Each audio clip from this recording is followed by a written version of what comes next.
Hey up troops, it's A Littleton here again with another video, and this time we...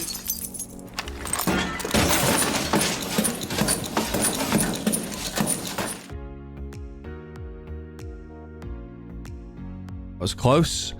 And this time we're going to be looking at Gridlock. So Gridlock's actually been requested a load of times now, so I'm glad we've got round to it.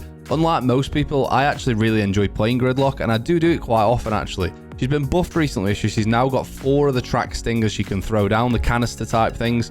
And if she wasn't a 1-speed, I think people would play her a lot more often. She's got 2 great guns, and she's good fun to play.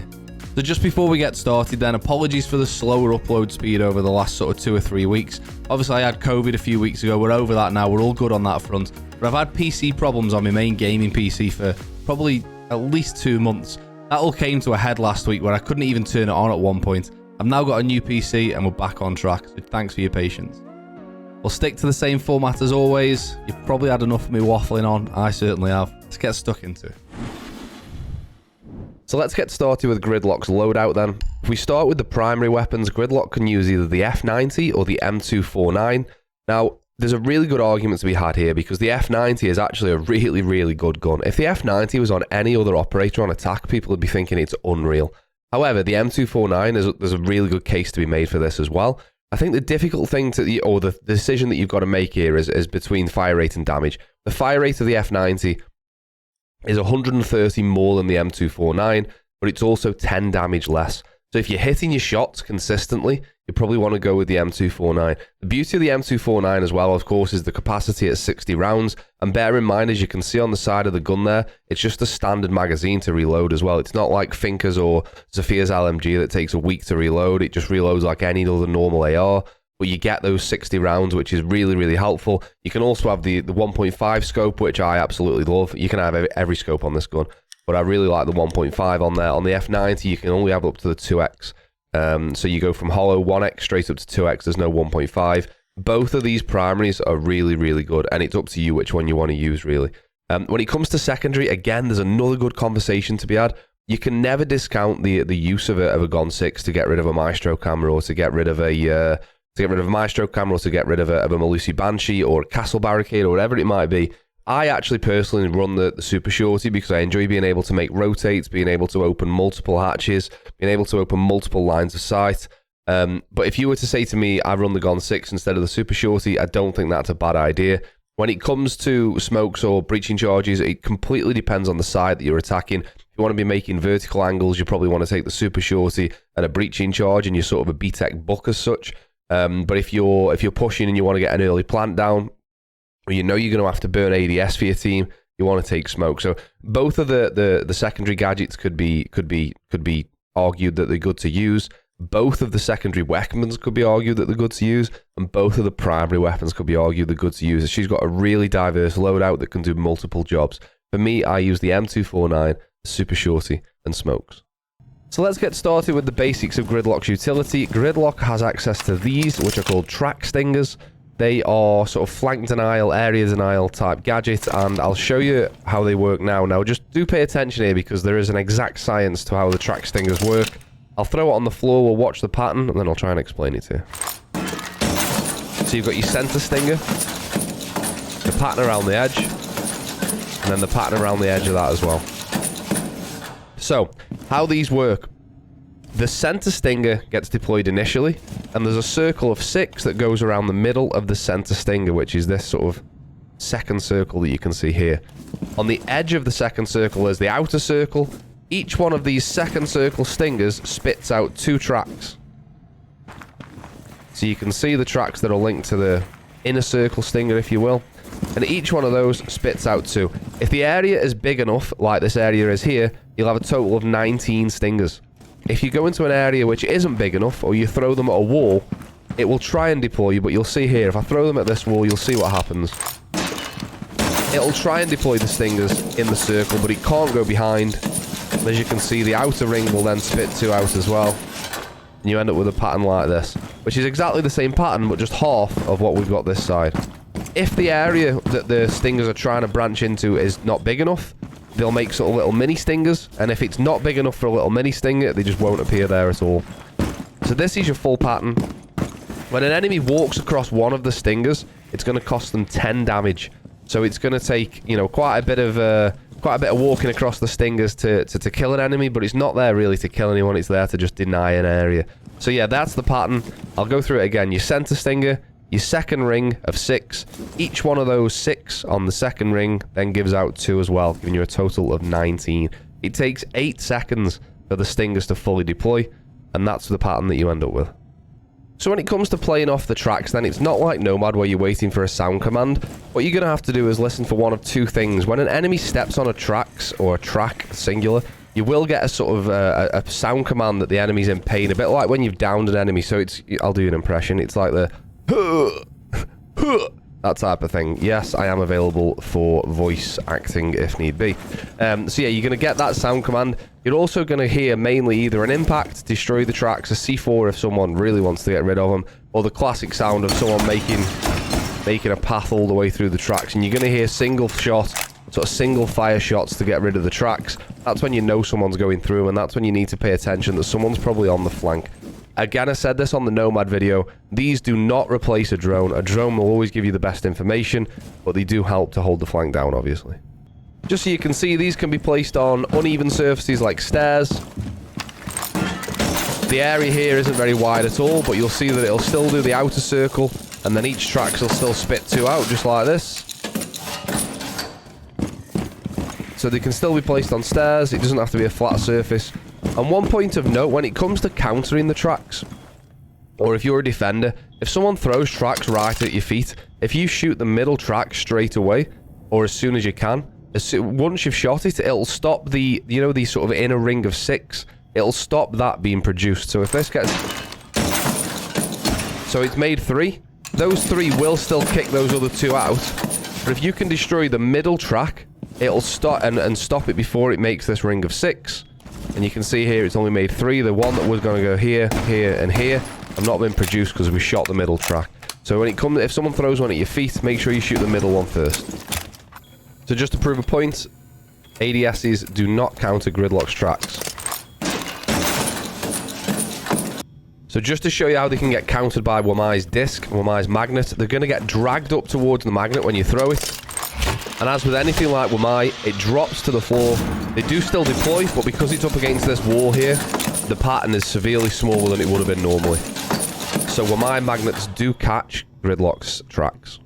One of the ways to play Gridlock, which you don't often see, and I think that's because she's a 1-speed and people don't think she can push and be aggressive, is to use the tracks as a way of masking sound, and a way of forcing the enemy's crosshair off where you... So, what I mean by forcing the enemy's crosshair off is if you're playing top white here, you're going to be holding the window like this, right? Or wherever it is you're holding the window.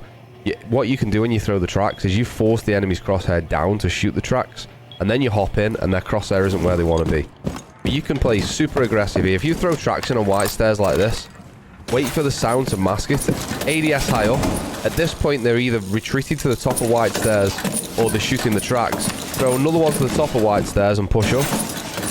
And the sound is completely masking all your footsteps, despite Gridlock being a 1-speed.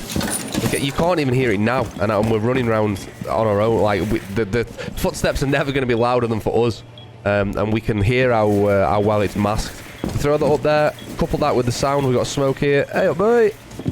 She's really, really useful at pushing aggressively, because a defender, if they're holding here and they see the tracks appear here, the first thing they're going to be doing is going like this. And that's an ideal time to push because the crosshair's on the floor. And at that point, you can take advantage of them looking at the floor, shooting the tracks, rather than ADSing where they would normally be, somewhere here or, you know, whatever it's going to be.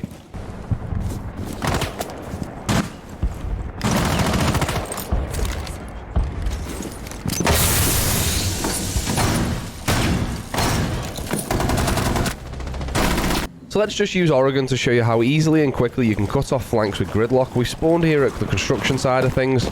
We're going to rappel up onto this little flat roof. Assuming we've droned this out, of course. You can see the attic stairs here. Throw them onto the lower part of the attic stairs. There's main stairs.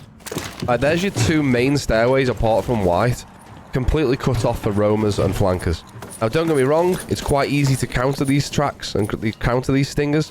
But if you're a defender, and you trying to flank up main and you get to this stage here, there's no way you can get through here without taking substantial damage unless you start making noise by firing, or of course spending forever punching them as you go up the stairs, which still makes a decent amount of noise. Couple this with the drone here, you can't go wrong with a flank. Same over here on tower.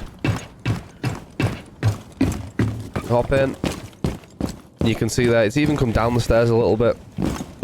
There's a defender who wanted to roam here and get through the attic rotate late in the round. Couple this with the drone here, of course. It's so... And how long did that take to do that? 20 seconds, maybe? To cut off 2 of the stairways. Obviously, what we could then do is... If you really wanted to set up the map for your friends... I probably wouldn't recommend jumping in the window and going down main stairs. But you could come to the wide stairs... Make a punch hole higher up. Actually, make a punch hole higher up.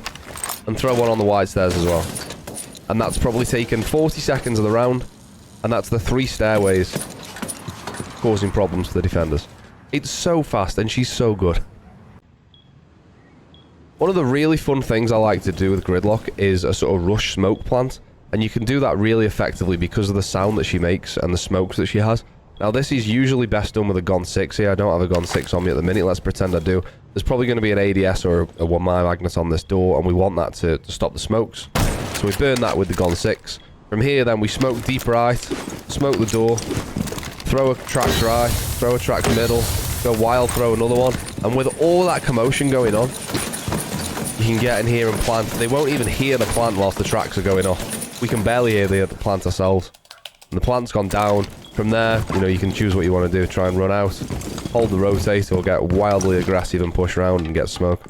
But the sound of the tracks going down mask the sound of the plant so well. You've just got to be careful because depending what elo you play in, higher up elo is probably going to have someone playing in sunrise below, and they're probably going to C4 below. Probably going to have a smoke player in higher elo playing here that's going to be able to stop the plant. It all depends what the little mini tracks there, isn't that cute? It all depends what the defenders are playing, but the smoke plant is so useful. By the way, we've used 2 smokes, and we've used 3 tracks. We've still got another tracks. That's how many she has. There's so many. It's outrageous. But yeah, the rush smoke plant works really well.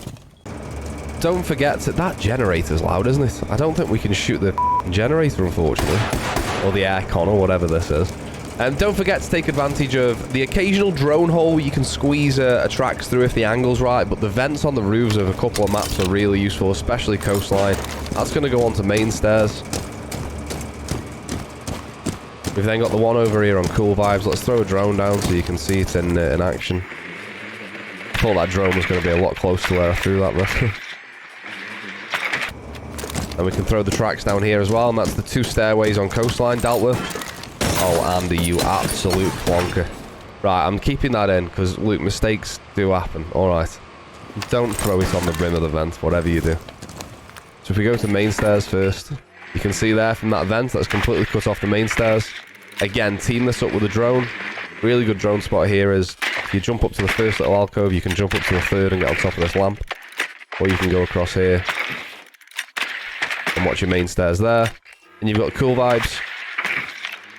That's really well cut off for Cool Vibes. If they're playing hookah, they're going to get shot as they get dropped through the vent. But if they're playing kitchen or something like that, you're not going to have anyone directly close to Cool Vibes, perhaps, and you can get away with that.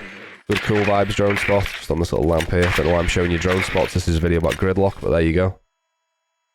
Yeah, make use of the vents. Just to show you drone holes, it only really works with drone holes when you can get an angle sort of underneath it, like you can with this one here on Coastline.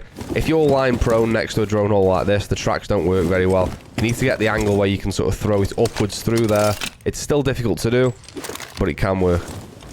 You have to get the right angle. But yeah, if you're prone next to a drone hole like this, they don't work very well at all. You need to be sort of underneath to get the angle to throw it in, as you can see there. So just into some quick examples about how easy it is to cut off the rotates and stairways then. One of my favourite maps to do this on is Villa. It's the old classic north side push. We drone out Astro, we make sure everything's clear this side. You throw that halfway down, or towards the bottom of Astro stairs. We then, using the super shorty, make a hole here, and that's the bottom of red stairs there. That's the bottom of red stairs cut off as well. Peak 90. Oh, Oh, it's insane quick peeking, Andy. Oh my god, it's insane. It's 90 cut off. And within sort of 30 seconds of being it, I know it's an ideal scenario here. I've just walked in the map. I haven't had to drone. I haven't had to, you know, get rid of any, flush any enemies out of trophy or statue or whatever. And I know it's an ideal world. It doesn't always work like I've just shown. But, you know, if you can copy what I've just done there to an extent, that's 3 big rotates that the enemies are going to try and use on you. Cut off. Now, I know, like I say, in an ideal world, in a real world, it's going to take you a lot longer to clear the areas that I've just cleared. But within a minute, say, of the round, you can have those 3 common areas cut off completely with the track. Something that you don't see people do very often at all with Gridlock, well, you don't see people play Gridlock for a starter, is you can actually throw your tracks through the floor. So this is vault here. This is inside the vault. You can make 1 shotgun hole. You can throw your tracks through the floor. That lands in vault. And if we have a quick sprint round, don't judge that the red stairs cut off isn't quite cutting off red stairs earlier on. Don't worry about that. We're going to have a look in vault now. You'll see that the tracks are now also in vault. Another really useful thing to do is yeah, throw through the floor. You can also do this exactly the same thing if you're in living room below, library below, sorry. From this angle here, you can throw them up to behind the bar. Just like that. So you can throw them through floors as well, which can be useful at times. We're on to Kanal now, and this is something that works for me 99 times out of 10. Well, I'm normally the defender that's playing top green. I play here quite a lot with Legion or Malusi to put a trap on the door or on the floor there and play green stairs and hold this jump in. You can even hold this is going completely off tangent here, but you can hold long bridge from here as well, or new bridge, sorry. With an angle there. A long angle onto new bridge, not long bridge.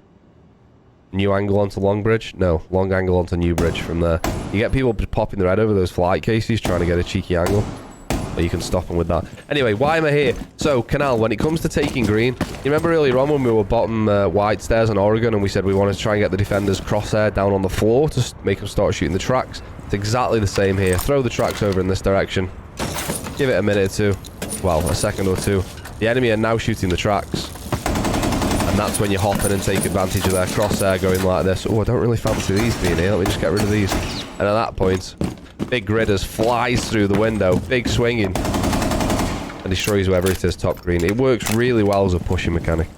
So there we have it. That's Gridlock. An operator that's viable in almost every map and every site because there's always certain areas that you want to deny access to for the defenders.